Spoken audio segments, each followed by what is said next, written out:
Film chamber ఎన్నికల counting కొనసాగుతోంది. EC మెంబర్స్గా సి కళ్యాణ్, సురేష్, జెమిని కిరణ్, కొల్లి రామకృష్ణ గెలుపొందారు. ఈసీ మెంబర్స్గా మన ప్యానెల్ నుంచి ముగ్గురు, ప్రోగ్రెసివ్ ప్యానెల్ నుంచి ఒకరు విజయం సాధించారు. మొత్తం 43% పోలింగ్ నమోదైంది. 1417 ఓట్లు పోలయ్యాయి. మరో గంటలో తుది ఫలితాన్ని అధికారులు ప్రకటించనున్నారు. పూర్తి సమాచారం ఇచ్చేందుకు మా కరెస్పాండెంట్ కుమార్ జనతన్. కుమార్, ఇంకా ఏమన్నా అప్డేట్ వచ్చిందా రిజల్ట్స్ సంబంధించి? Thank you Satish. హైదరాబాద్ లో సినీ వర్గాల్లో ఉత్కంఠ రేపిన Telugu film chamber of commerce ఎన్నికల పోలింగ్ ప్రక్రియ ప్రశాంతంగా ముగిసిందనే చెప్పొచ్చు. ముఖ్యంగా చిత్ర పరిశ్రమలోని వివిధ మార్గాల ప్రతినిధులు తమ ఓటు హక్కును వినియోగించుకోవడంతో మొత్తం ఫిలిం సంబంధించి ఈ ఎలక్షన్స్ కూడా రసవత్తరంగా మారిందనే చెప్పొచ్చు. అయితే ఈ రోజు ఉదయం 8 గంటలకు ప్రారంభమైన ఈ పోలింగ్ మధ్యాహ్నం 1 గంట వరకు అయితే కొనసాగింది.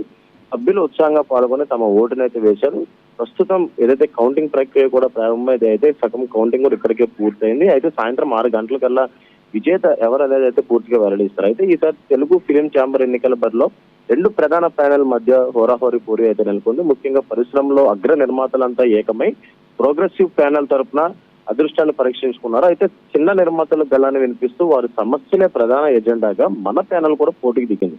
అయితే పెద్ద నిర్మాతలు ఆధిపత్యం ఒకవైపు, అలాగే చిన్న సినిమాలు మనుగడ కోసం పోరాడుతున్న నిర్మాతలు మరోవైపు నిలవడంతో ఈ ఎన్నికల ఫలితాలు ఇండస్ట్రీలోనే హాట్ టాపిక్ అయితే మారింది. అయితే తెలుగు ఫిలిం ఛాంబర్ లో మొత్తం 3355 మంది సభ్యులు ఉండగా ఈ ఎన్నికల ద్వారా ముఖ్యంగా 43% వరకు కూడా ఏదైతే ఈ పోలింగ్ అయితే నమోదైంది. అయితే కార్యదర్శిని మరియు అలాగే 12 మంది ఎగ్జిక్యూటివ్ కమిటీ సభ్యులు కూడా ఎన్నుకున్నారు. అయితే ఈ ఎన్నికల్లో విజయం సాధించిన నూతన కార్యవర్గం 2027 వరకు కూడా బాధ్యతలు అయితే కొనసాగుతారు. అయితే ముఖ్యంగా ఈ రోజు ఉదయం 8 గంటలకు ఈ పోలింగ్ అయితే ప్రారంభమైంది. ఈ రోజు మధ్యాహ్నం 1 వరకు కూడా 43% పోలింగ్ అయితే నమోదైంది.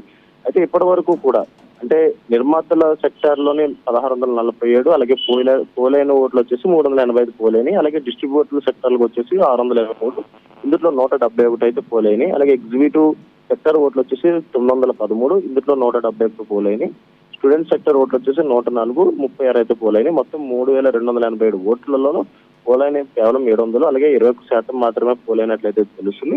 అయితే ముఖ్యంగా ప్రస్తుతం ఏదైతే ఈసీ మెంబర్స్ గా సి కళ్యాణ్, అలాగే సురేష్, అలాగే జెమిని కిరణ్, అలాగే కొల్లు రామకృష్ణ అయితే ప్రస్తుతం గెలిచారు. అయితే ఈసీ మెంబర్స్ గా మన ప్యానెల్ నుంచి ముగ్గురు, అలాగే ప్రోగ్రెసివ్ ప్యానెల్ నుంచి ఒకరైతే ప్రస్తుతం విజయం సాధించారు. అయితే 6 గంటల కల్లా పూర్తిగా ఈ కౌంటింగ్ ప్రక్రియ పూర్తి ఎవరు విజయం సాధించుకున్నారు అనేది అయితే ప్రకటించనున్నారు సతీష్. కుమార్.